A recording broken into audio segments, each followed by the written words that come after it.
Hey everyone, it is tea time with the diva. Grab your tea, grab your coffee, because we're going to get into it. This tea time is dedicated to Kim Porter's dad, Jake Porter. He breaks his silence after he sees the video of Diddy attacking Cassie. I'll use that word, right? Attacking Cassie. So he was outraged and he came out and said, you know what? I feel bad for Cassie. And right now my focus are my grandchildren.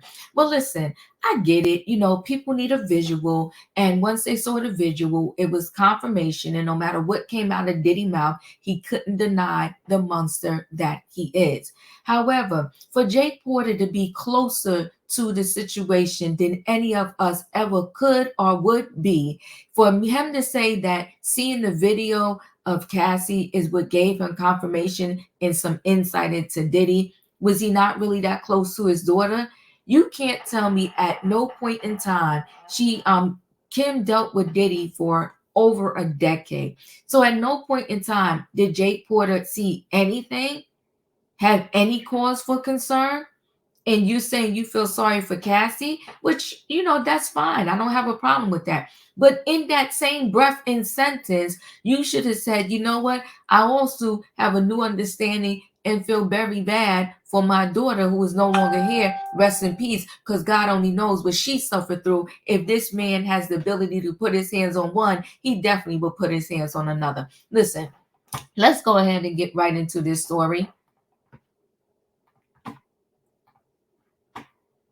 So Kim Porter dad breaks silence after Sean Combs' attack video, and he said it was despicable. I was disgusted with the video, and I wouldn't treat my enemy like that, says Jake Porter. Kim Porter's father is stepping forward to say he felt sickened when he saw Sean Diddy Combs shove, kick, stomp, and drag former partner Cassandra Cassie Ventura in a brutal beating captured on recently unearthed hotel surveillance video. Speaking by phone on Friday, Jake Porter says the shocking video obtained by CNN left him with a nagging concern over what his daughter may have experienced during her time with the music mogul before she died of lumbar pneumonia in 2018. You can say I was disgusted with the video, and I wouldn't treat my enemy like that, Porter 78 tells Rolling Stone. It was despicable, he adds. I couldn't believe it. I was in Vietnam, and I wouldn't do that to my enemy. Asked if he ever witnessed Combs physically abuse his own daughter in a similar way, Porter says no, he never saw anything to that extent, but it made him wonder. He recalls living with or near his daughter during different periods of her relationship with Combs, dating back to the 90s, and says the horrible video gave him a different outlook on Combs. I didn't know he could stoop that low, Porter says. I imagine it surprised a lot of people. I wouldn't even do a dog like that. My heart goes out to Cassie.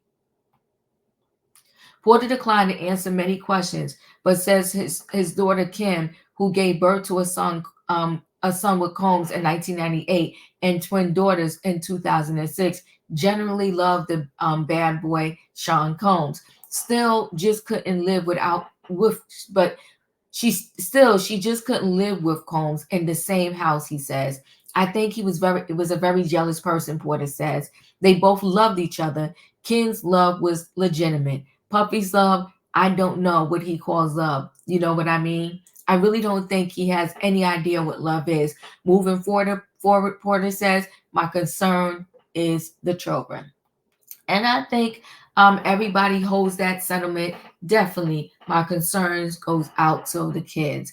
As part of Rolling Stone's recent public 6-month investigation into Combs, which was based on interviews with more than 50 people across the hip-hop mogul's life, sources claim that Combs was volatile, physically aggressive, and deeply controlling in his relationships.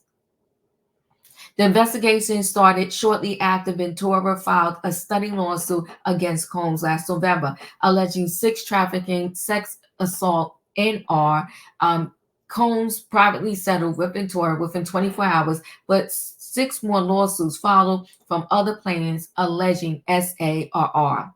Combs took responsibility for the hotel surveillance video, but limited his apology to that one incident.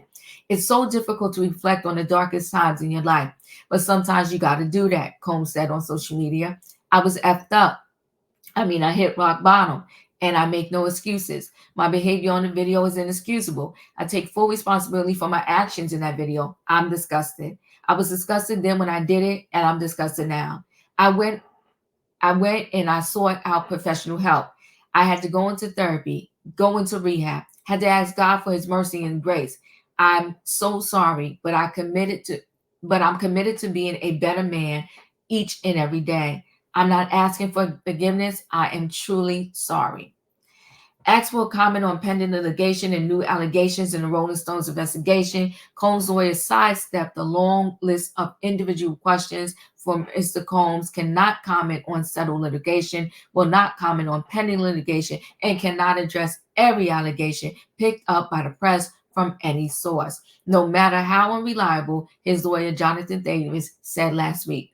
We are aware that the proper authorities are conducting a thorough investigation and therefore have confidence any important issues will be addressed in a proper forum where the rules distinguish facts from fiction. Kim and Combs met while they were both working at Uptown Records. Combs was a brash young A&R executive, and Kim was CEO's Andre Harrell's receptionist. They didn't start dating until 1994. Their relationship was tumultuous, according to two sources who tell Rolling Stones that Combs physically abused Kim. I remember Kim used to go through a lot of stuff, former Bad Boy rapper Mark Curry said. If you live around them, you get to see the toxic relationship. I think every relationship he had that I experienced around him was like that. So everyone's confirming that, unfortunately, Kim had the same fate as many other females in Diddy's life, okay? And so therefore her father just had no clue. But I'll continue. Kim also said that Combs was very, very intrusive. In a 2007 interview with Essence, she reflected on Combs' flashy relationship with Jennifer Lopez, saying that despite the tabloid coverage of the couple, Combs was still calling her 50 to 60 times a day. It was like my life was not my own, she added. Kim tried to move on, striking up a romance with the late music exec Shakir Stewart, but Combs caught wind of the relationship and was enraged. When the industry gathered for LAB's wedding in Italy in the summer of 2000, Combs went to Stewart's room after the ceremony and allegedly broke a chair over his head. Stewart's mother and two of his close friends tell Rolling Stones he left him bleeding on the hotel floor in Italy. Stewart's mother says he had to have stitches, and then Combs threatened him, I'm going to unalive you. That's when I said, you need to get out of the business. This man is crazy. Now, I have since learned, I didn't remember this story about this Stewart guy, may he rest in peace, but I have since learned that sometime after that incident, he was found unalive.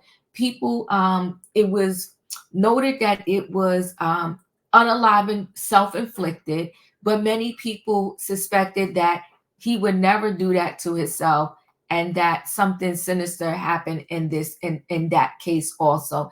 It's sad that there's so many people that allegedly, was around Combs and situations happen and these people are no longer here. Let me just pause that. So Kim eventually reunited with Combs, but she called off their romantic relationship for good in 2007 upon learning Combs had fathered a secret child while she was pregnant with their twin daughters. And the secret child was Chance. And it's good to see now that all the children, no matter what the circumstances, are close and kind of speak to each other. And I have since found out that Chance's mother and Kim Porter were allegedly really, really good friends, besties. And, Chance, had relations with Diddy. Listen, it seems as if Hollywood, they share everything. And when I say everything, I mean everything. They share spouses, girlfriends, wives, friends, foes, whatever. And it also seems as if what Diddy is doing is not unknown to the industry. But I think what happens is once you get busted, they leave you out on an island on your own. And the expectation is that each individual that gets busted, you take the hit yourself. and you don't out other people's. You don't quote unquote snitch. So that is why Epstein, Weinstein, they took their own individual hits, because it's just written in the fine print. You get caught, say nothing. We're all going to continue on, and we're going to act like we didn't know you, didn't know the sinister things you were doing, and we were never involved in said things either. Listen, guys, chat with me in the comments, and when I get an opportunity, I will chat back. If you're not a subscriber, subscribe. Hit the notification bell so that every time I upload a video, you will be notified. If you are a subscriber, welcome back. Everybody, thanks for watching. What do you think about Ken Porter's dad, Jake Paul, coming out and saying that, this is despicable and he can't believe that Diddy did what he did? Anyway, guys, thanks for watching. Hit the like button, and I'll see you in the next video.